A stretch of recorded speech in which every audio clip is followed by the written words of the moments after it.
In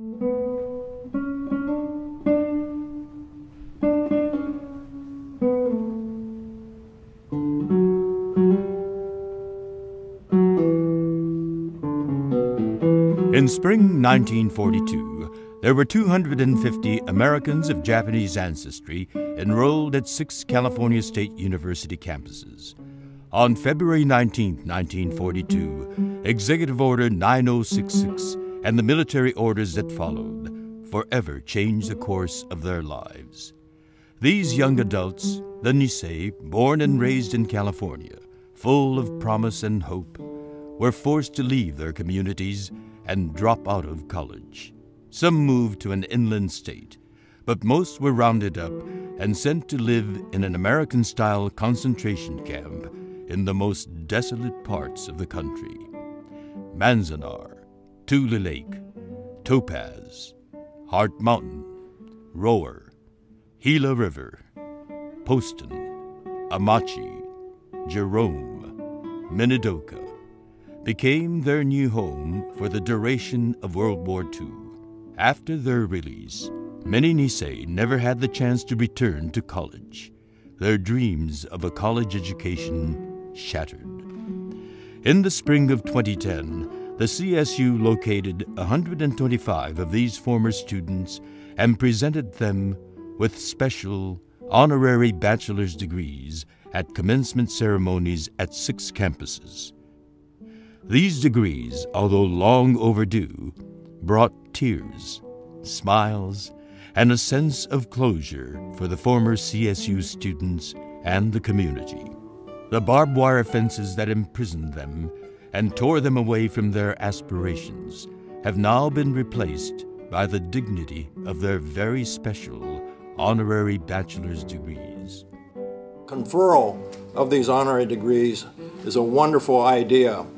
It is well-deserved and symbolically very important.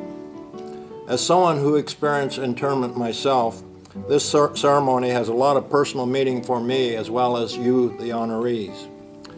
However, I was only 6 years old at the time and went through 1st through 3rd grades in the Minidoka, Idaho internment camp. If I had been old enough to be in college like all of you honorees, I can only imagine how you must have felt to be forced to terminate your higher education under these traumatic and demoralizing circumstances. Your average age at the time of internment was about 19, and almost all of you were American-born citizens. I'm sure your education in American schools imbued you with a deep belief in such American ideals as democracy, freedom, and liberty, making you among the most loyal and patriotic citizens of this nation. In the spring of 1942, some 43 San Diego State students had to leave school because of Federal Executive Order 9066. With the stroke of a pen, families were devastated. Their life's work forcibly abandoned, property left behind, college careers disrupted, loyalty doubted, constitutional rights ignored. Please bear with me the next few minutes if I get a little emotional, because today we're honoring some incredible, inspiring individuals. They deserve our utmost respect and admiration. I can think of no better way to participate in this commencement season than to be here today, honoring former San Jose State University students, as well as several other students who attended CSU campuses. These individuals succeeded despite having their lives uprooted and their dreams disrupted as a result of dramatic events that affected them through no fault of their own. Though long overdue, these honorary degrees represent a righting of a past wrong. Listen now to the stories of 11 CSU honorees and/or their families as they speak about their lives. We were farmers, and we first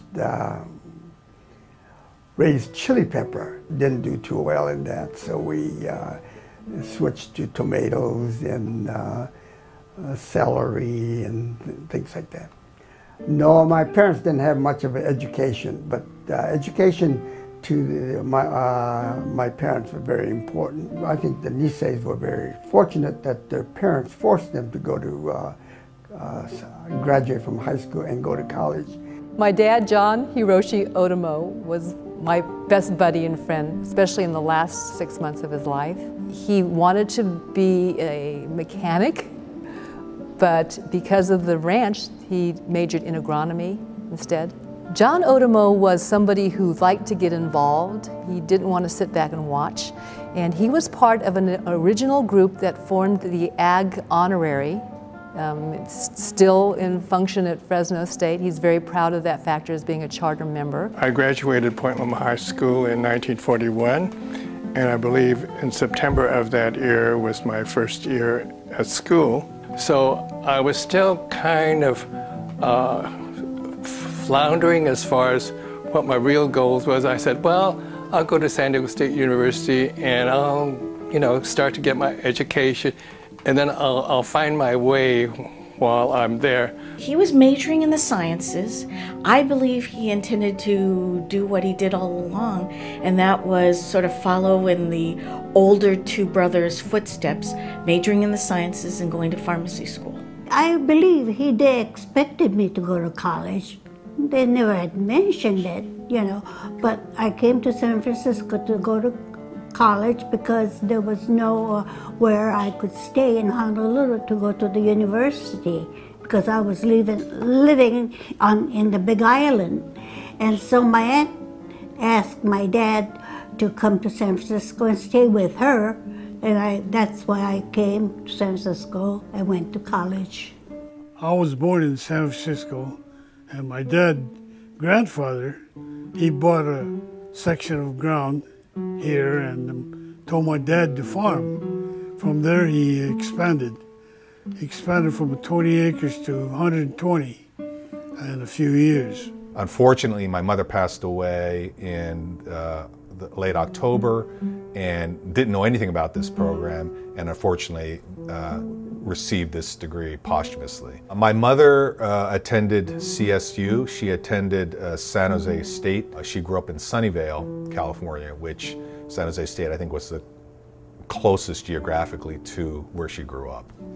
My grandfather was a dentist, so actually that's why she went to San Diego State University, because her intent was to become a dental hygienist to help her father. My mother was a music major, and she went to San Francisco with 3 good friends that she graduated Hanford High School with. My mom played the piano and the organ at the Buddhist church in Fowler for a long, long time. She was there for approximately 2.5, 3 years before she was forced to go to camp. And I think one of the regrets she had in life was not being able to get her degree. I think typically in many of the Japanese American families, education was very much emphasized as an important thing to pursue.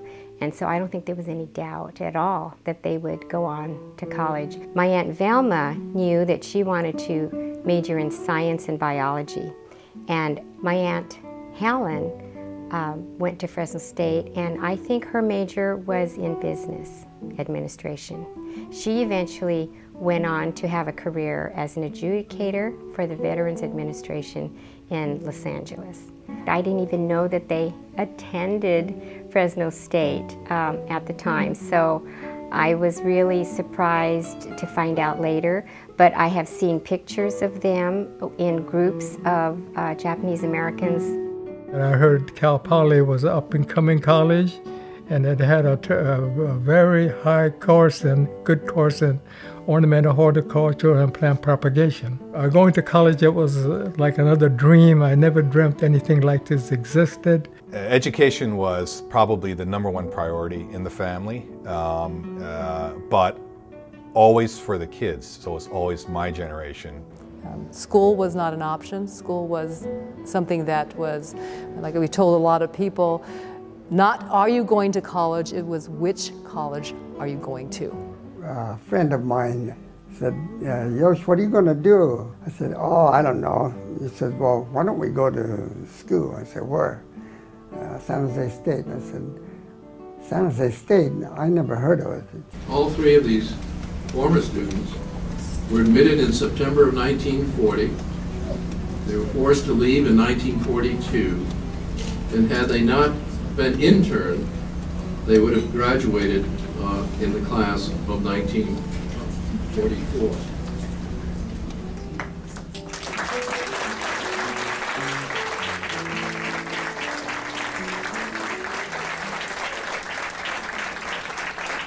My father's born in California, my grandfather's born in Hawaii, and on my mother's side, they're from the Sacramento Elk Grove area. And they met in camp during World War II. It was one of those good news, bad news. The bad news was that they were in camp. The good news was that had they not met, I wouldn't be here. So those are the kinds of ways of history. And one of the touchstones in our community is the camps that Japanese were incarcerated in during World War II. It's always a reference point. Eventually, during the conversation with new friends or strangers, even if they're Japanese American, somewhere along the way the question comes up, were you in camp? If you were in camp, what camp? If you weren't in camp, what camp was your family in? And that becomes just a touchstone for our community. And in the beginning, very few in our community talked about it after the war. It was as described by a second-generation Nisei activist named Edison Nuno. He described it as like being a rape victim, where you don't want to talk about it, but it has a tremendous impact on your life. I think that one Japanese word, gaman, pretty much depicts that entire generation. It pretty much says that they will endure the worst of the worst with patience and dignity. And that pretty much sums that word gaman. So I think what it did is they realized that they just had to move forward silently and not dwell in the past, just move forward. The interesting thing for me was the experience of those that were going to the college, the university, the state colleges that existed and community colleges at the time. Their sense of their future was the proverbial rug was pulled out from underneath them. So it was about finishing up, tying together loose ends, putting closure to, and that was the motivation for doing AB 37. On Pearl Harbor, that morning of Pearl Harbor, we had an assignment with the landscaping corps to go clean the garden. And this was district attorney's office. Sunday morning, we went there with 4 people, clean his yard. And we came back to the cafeteria, and all of a sudden the cafeteria was just quiet as we walked in. So I asked my dorm mate, I said, hey, what the hell's going on? Did you hear about it? He says, what? Tells me Pearl Harbor. And then I knew. All of a sudden that food we had didn't taste that good. But then the war broke out, and that just took the rug out of my foundation of what I thought. I knew that he was really disappointed that the war came and that it meant internment camp and having to leave the university. That was a real disappointment. That I can remember thinking about that often as a undergraduate in college, thinking, my gosh, if this had happened to me, how would I feel? I was in college at the time the World War II started.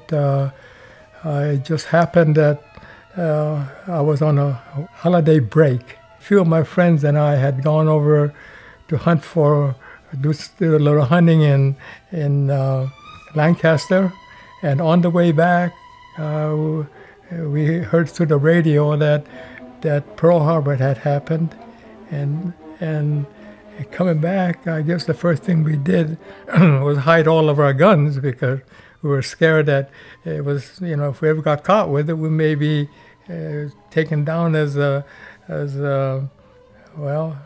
helpful to Japan. There was a freeze on our traveling, so we could not travel more than 1 or 2 miles from wherever you lived. I was drafted in February. I quit. I came back to school And then I got my draft notice, so I went. Next morning, my dad called me up. It was about 10 o'clock, and he says, "Can you get some cash for me?" I said, "What cash?" I had about $3,000 in my account. That was my college education fund. At that time, that was big money. And he said, "Can you draw it out and bring it home?" I said, "Why?" He said, "My account is frozen. The bank won't let me write no check on it." And he says, "Looks like you're gonna have to quit school." I said, "Why?" He says, "I got nobody to help me on the farm. I can't take care of myself."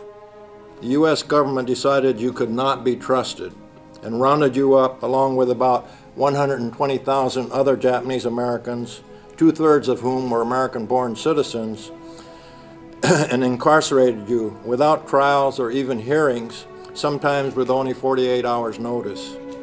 You could only take what you could carry, and were held initially in temporary holding facilities, the so-called assembly centers, such as the Santa Anita Racetrack in Los Angeles County and the Tanforan Racetrack in Northern California. They all went into camp at Jerome, Arkansas. I felt that they don't belong there, but what can you do? What can I do when the government, the U.S. government, says they have to go to this relocation camps, the different relocation camps? I'm an American citizen, but I couldn't fight the army or the government, you know. Went to Granada, which was a station there, and then Amachi was our camp. They call it Amachi. They checked us out, gave us a number, what shack we're supposed to go into.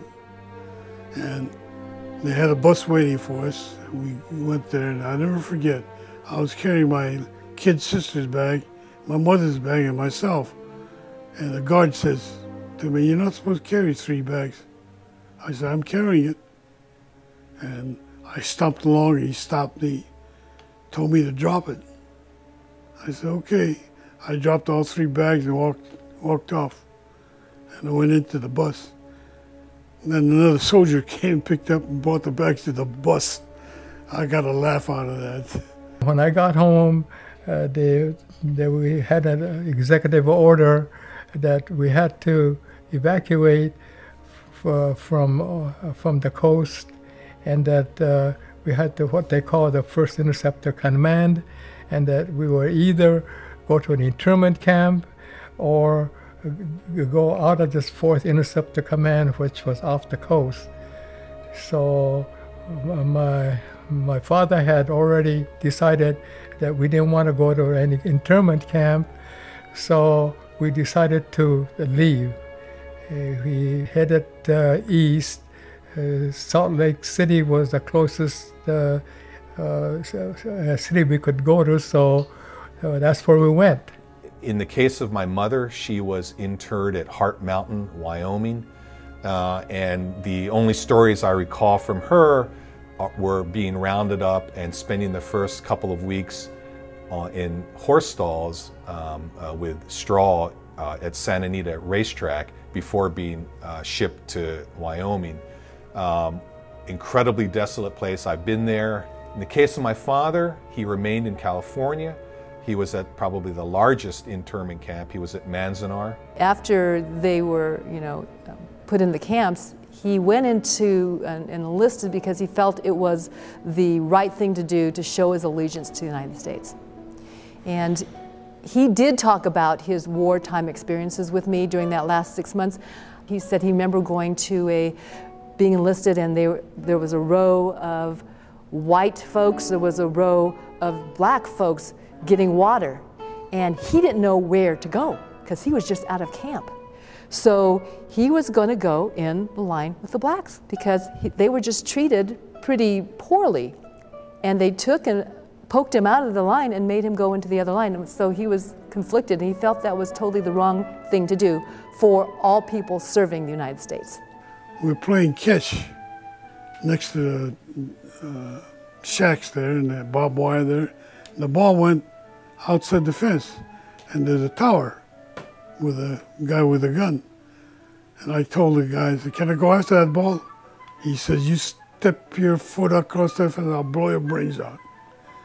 And about half an hour later, I see him sleeping up there. So I crawled between the fence and got the ball.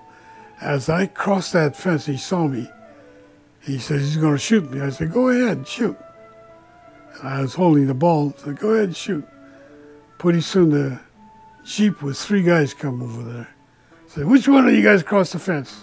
And we started pointing fingers. He did. About 20 of us. Everybody pointing fingers at each other. My mom talks fondly of making good friends at Jerome in the camps, but one of the downsides, my mother said, even though while she was doing it she didn't realize this was happening, was that she was in her early 20s then. So she would go off and eat meals and do things with her friends. So when she looked back at that episode, while she made great long-lasting lifetime friends, there was no family unity. The family basically didn't do much together. Interesting enough, in Jerome, Arkansas, people who had some education became teachers. People who had some medical knowledge or training became pharmacists and trainees, and people who had physician degrees already were physicians. And of course, they had their own little hospitals, and they taught each other a lot. And so it was quite interesting for me to learn that while he was interned, how much education actually had gone on. No matter where education comes from, it's a gift. And I think the fact that he could utilize that time and it didn't feel like he wasn't achieving a goal probably was a great thing as far as he was concerned. You know, honestly, they didn't talk about camp. And prior to camp, they really didn't talk. Basically from camp and before, they didn't talk about it. They made a concerted effort not to. She says she had a lot of fun there because she was always with her friends. They always got together and played. It was just one big play date to her, I think. All my mother told me about that time, what I remember is that it was just awful because they were housed in a lot of the horse stables, and that was a temporary setup while they were building the camps across the country. And then as soon as those camps were finished with construction, then my family was boarded up into trains. In terms of life in the camps, for both my mother and father, and you have to remember that they were 17, 18 years of age at this point in time, and so their life behind barbed wire, and I just remember them saying, at least in my mother's case, it was fun. And I would look at her and say, what do you mean? How could it be fun when your basic citizenship has been stripped from you, to be behind barbed wire? And she said, well, you have to remember, we were kids, and we were all together because it was like one big block party, and we were making oleo and camouflage netting for the war effort. Once they were in the camps, it was all communal dining, and they set up their own organizations. So they set up their own baseball teams, they set up their own schools. Caucasian teachers would come in to teach, and so they had their own community. So it was, if you could say anything about the Nisei, they're very resourceful in that they lived within their means. Beyond that facade of, oh yeah, it's fun, is like, we come out of the camps, we're still hated probably, what are we gonna do? I remember driving through the San Joaquin Valley with my parents, and this was probably in the early 50s, and we'd stop at a service station, and they were all service, whether you actually got service at that time, and no one would come out and put gas in my parents' car. So we'd have to try to find another service station. They went to the barber shop for a haircut, and they said, sorry, we can't give you a haircut because you're Japanese. I remember going to restaurants, not being served, so we'd, as a family, get up and jump in our car and try to find another restaurant to have lunch or dinner at. I know that she was bitter simply because of the experience. Number one, her college education was interrupted, plus She went through the experience of having to basically see her parents sell everything at a huge discount before they were taken off to camp. I remember my father and my mother telling me of other neighbors and friends of theirs who lost everything. They turned over their farm or their business to what they considered good friends. When they came back, the farm or the business was changed into someone else's name, and they never got it back. Many non-Japanese friends and neighbors supported the internees through numerous small acts of kindness, such as sending them food and basic supplies, looking after their property, writing them encouraging letters, and carrying out various tasks they didn't have time to attend to before their incarceration. This is my mom's bicycle. When she was interned, they took the bike. She couldn't take the bike with her to camp because it was too big. It was only what you could carry in your arms and your back. So her father gave this to a neighbor and said, "We don't know if we're coming back. Take care of Yoshino's bike." When this gentleman who he gave the bike to was on his deathbed, he told his siblings that you need to return this bike to Yoshino. Well, her name was Yoshino Uemura, and now she got married, and her name was now Elaine Otomo. And they couldn't find her, but finally through the internet they found Uemura, they found my uncle, and they found Mom, and they did this huge story on the Cycle of Promise. Alice Kazarian was the person who gave her the bike back. In speaking to many Nisei about their internment experiences, I came to realize what a profound psychological impact internment had on them, and why so many of them have been very reticent to talk about it, even to their kids. The war changed their lives tremendously because it meant they had left California, they had gone to the Midwest, they had seen a different lifestyle. They were very surprised with the South. They had never seen that kind of discrimination before. And so, even though in their own lives they had seen discrimination, they had never seen the black-white conflict before. And so that was a very shocking, real thing that came to mind that they all had firsthand looks at. When I first came back to California, although I wanted to go back to Cal Poly and finish my course, trying to make a living was a full-time job. Because I had gone to college before, it gave me enough, I think, confidence, I guess is the word. Look for a nursery that I could start, and that luckily I found one in Beverly Hills, which with the help of my dad, I opened a nursery there.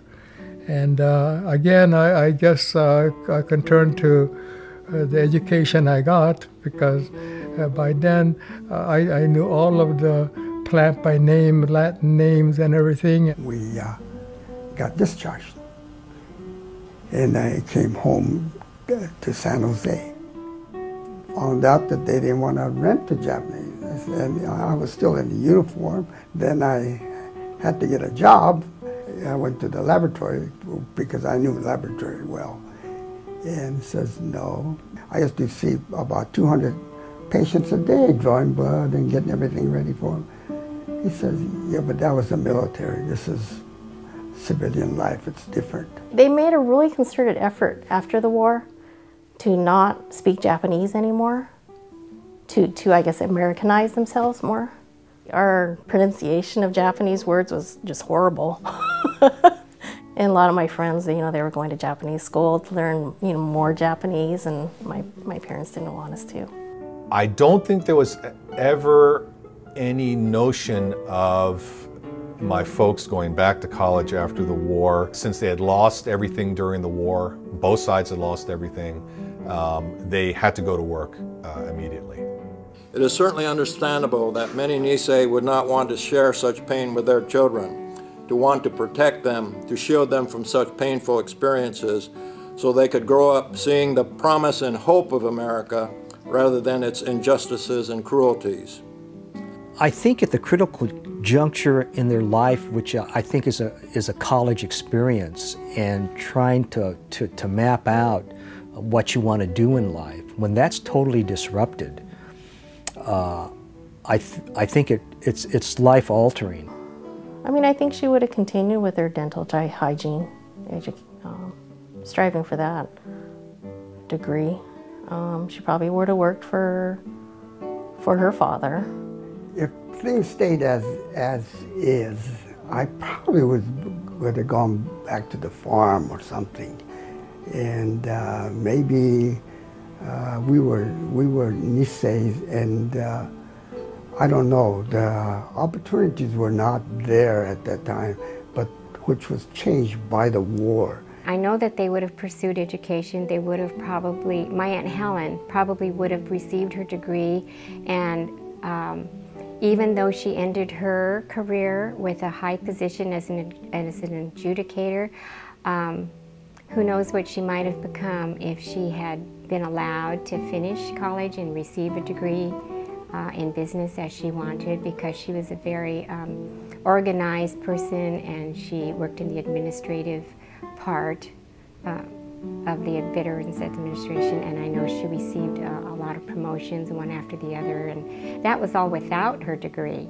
I can think of no better way to begin the commencement season than to be here today honoring former San Diego State University students who overcame injustice, intolerance, and ignorance, and succeeded in spite of everything that happened to them through no fault of their own.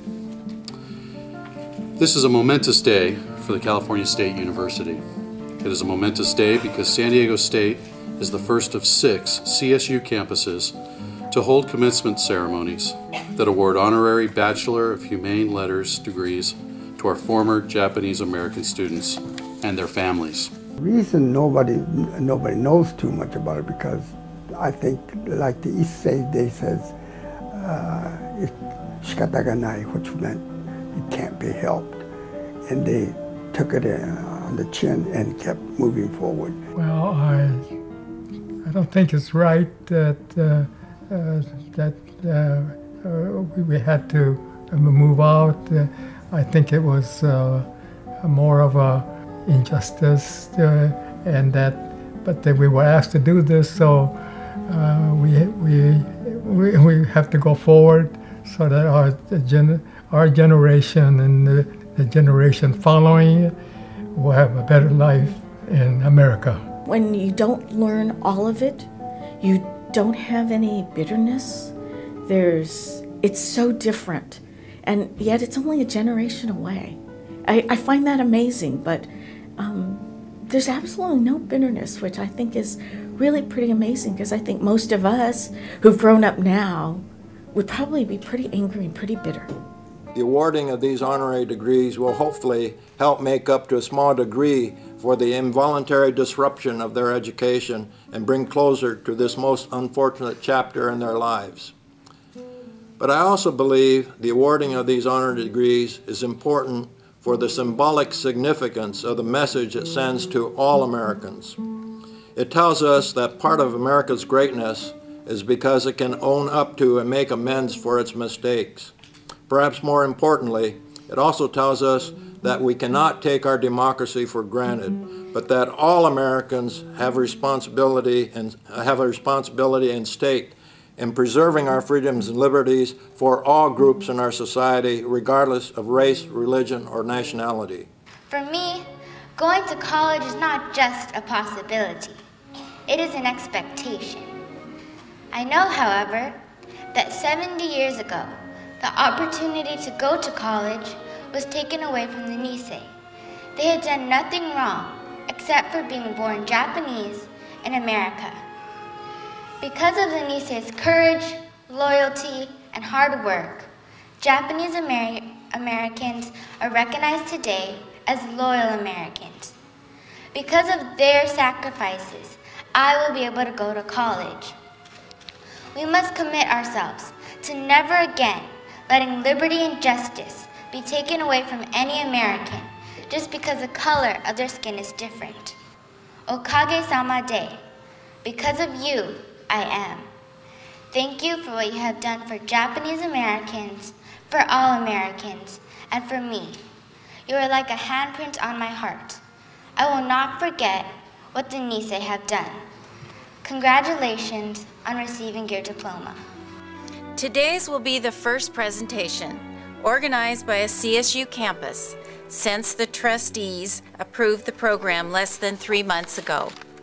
Chancellor Charles Reed said it best when we began this project. Internment of Japanese American citizens, he said, represents the worst of a nation driven by fear and prejudice. By issuing honorary degrees, we hope to achieve a small right in the face of such grave wrongs. Now, nearly 80 Fresno State students had to leave school. Mr. Otomo was one of them. Today, we recognize his determination and courage, and the courage of people like Mr. Otomo, who overcame their challenges to lead exemplary, inspiring lives.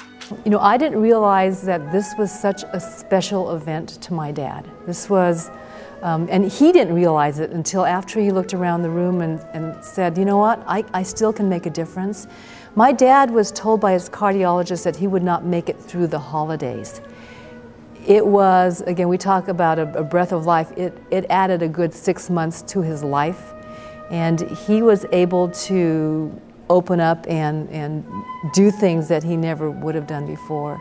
So I'm happy. Yeah. It was incredible, not only for him and our family, but also I think it was the first step. He was the first one to get this degree. Yes, big step for the Japanese community everywhere in California and the entire CSU system.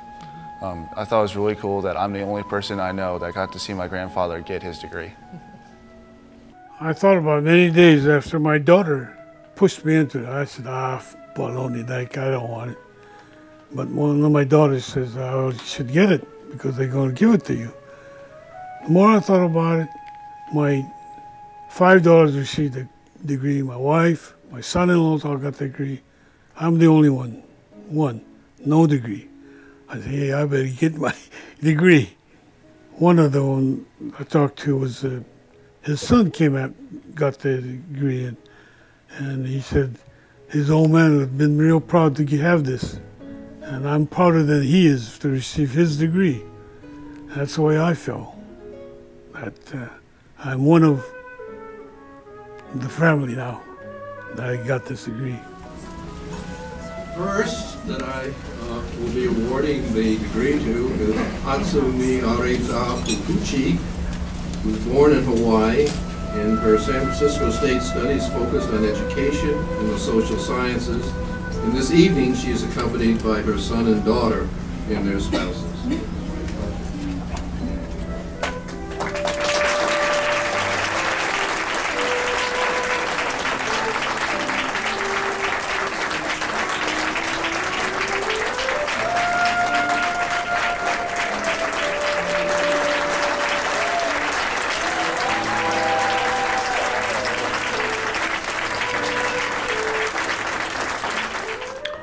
I thought it was wonderful that it had happened after, 60 years or so, you know? And I thought it would never happen, but it happened, and I felt really comfortable and happy. My brother Greg and I accepted it for my mother. And I think, if anything, it's probably one of the proudest moments in my brother Greg's life and in my life, because I know how much my mom cherished education. I think if she was there when she was in the cap and gown, I think she would have taken off her mortar cap and threw it up in the air and would probably be jumping up and down with joy. Carl Yoshimine. When you were forced to leave San Diego State in 1942, you had just discovered your love of history.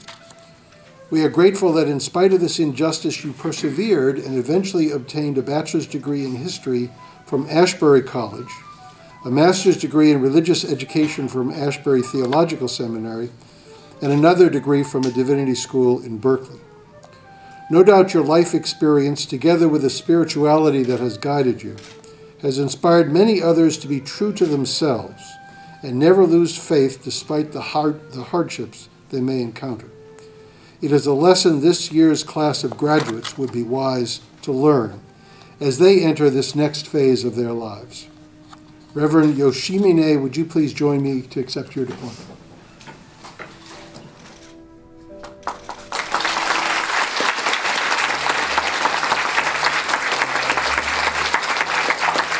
I think one thing that I learned in my experience through camp is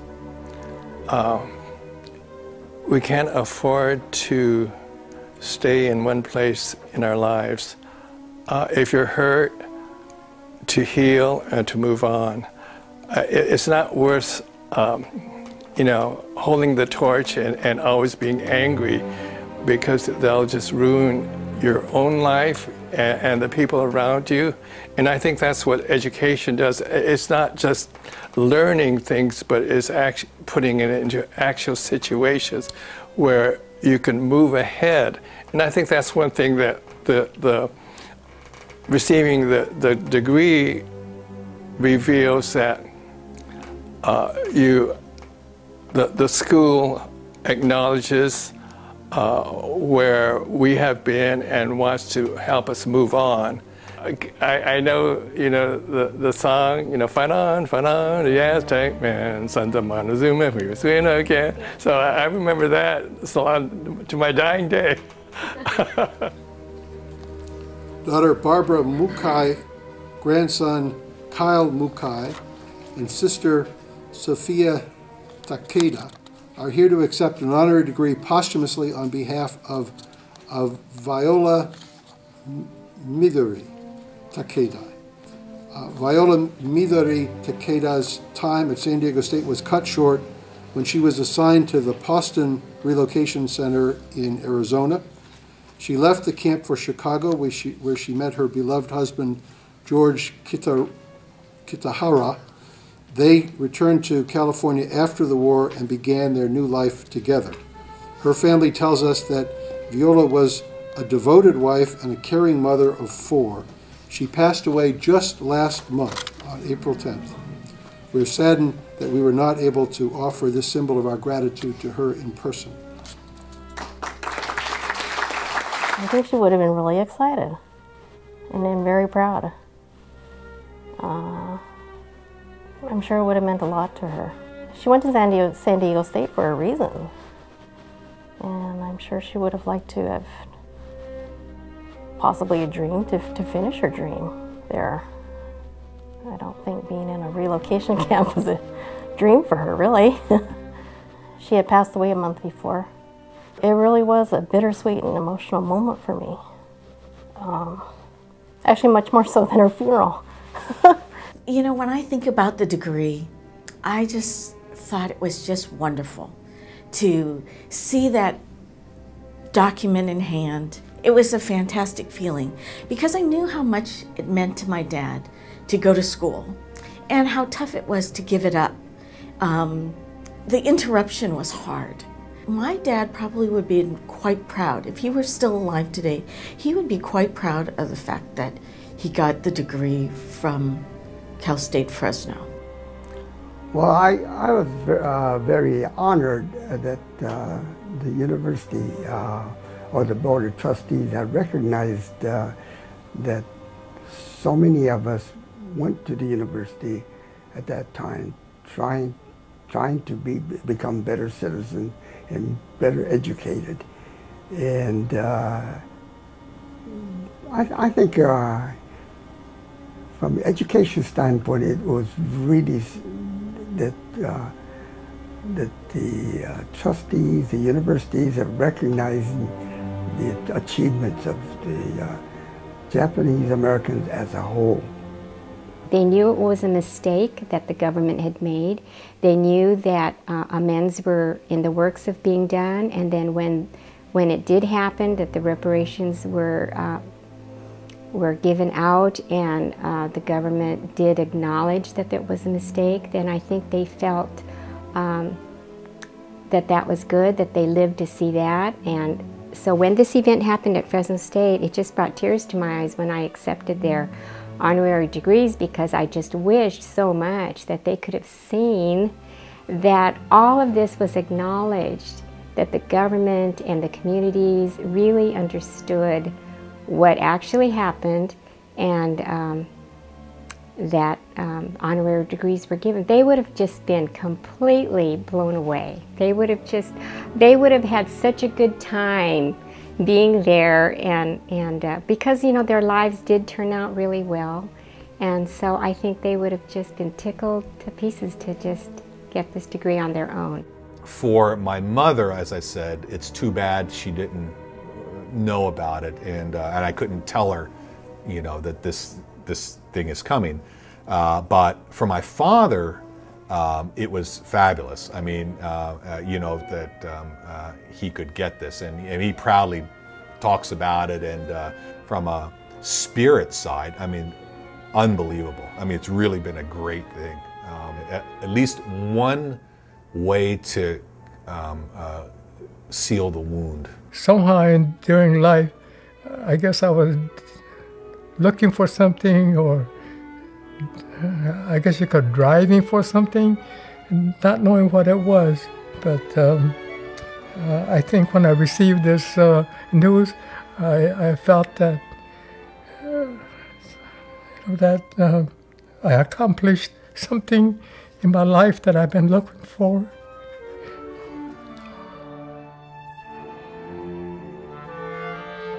I believe we must remind ourselves of the immortal words of Pastor Martin Niemöller, who, in recounting his experiences in Nazi Germany, wrote, and I quote, "In Germany they came for the communists. I didn't speak up because I wasn't a communist. Then they came for the Jews. I didn't speak up because I wasn't a Jew. Then they came for the trade unionists. I didn't speak up because I wasn't a trade unionist. Then they came for the Catholics. I didn't speak up because I was a Protestant. Then they came for me, and by that time there was no one left to speak up for me." I think that's the point. It's not just a history lesson. It's not nostalgia. It's not going back. What it is really going forward. It's a teaching moment to talk about the importance of the Constitution, the importance of people's rights. And no matter the environment, no matter the ethnicity, no matter the gender preference, whatever, people have these rights at all times as Americans. And you can't take them lightly. You can't, just because the situation may be very negative around a war experience or terrorism or whatever the case may be, you can't use that as a reason to trample people's constitutional rights. And as an individual, you have a right of due process, and as an American, you have the protections of the Constitution and the Bill of Rights. And those things were violated in this chapter of history. And oftentimes we go up to the edge. Sometimes individuals step over and they violate these rights, and we have to pull people back. And I think it also showed the resiliency of the government and their ability to finally redress and apologize for the experience and make corrections in our democracy. In concluding, let me just say to our Nisei honorees that in accepting these honorary degrees, you are speaking up, not only for Japanese Americans, but for all Americans. Your experiences should be both a warning and an inspiration to all Americans. It warns us that the U.S. Constitution alone will not protect our liberties and freedoms, that it's just a piece of paper which is given life only by the efforts and vigilance of all of us to maintain our democratic principles and ideals for all of our citizens. And it inspires us because after the internment, you did not allow yourself to be consumed in bitterness, but through hard work and determination, you rebuilt your lives and helped ensure a brighter future for upcoming generations of Japanese Americans.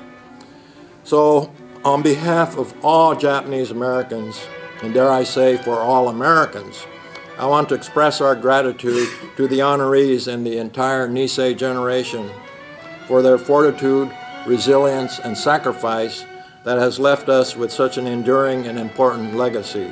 I humbly accept the honorary degree.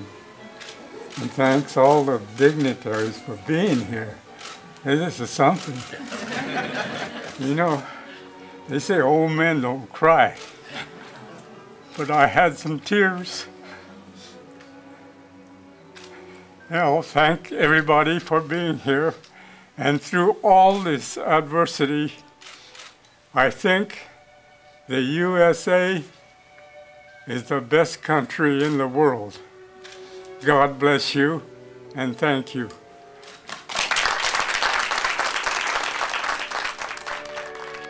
You've heard the never-before-told stories that are part of the history of the California State University and the country.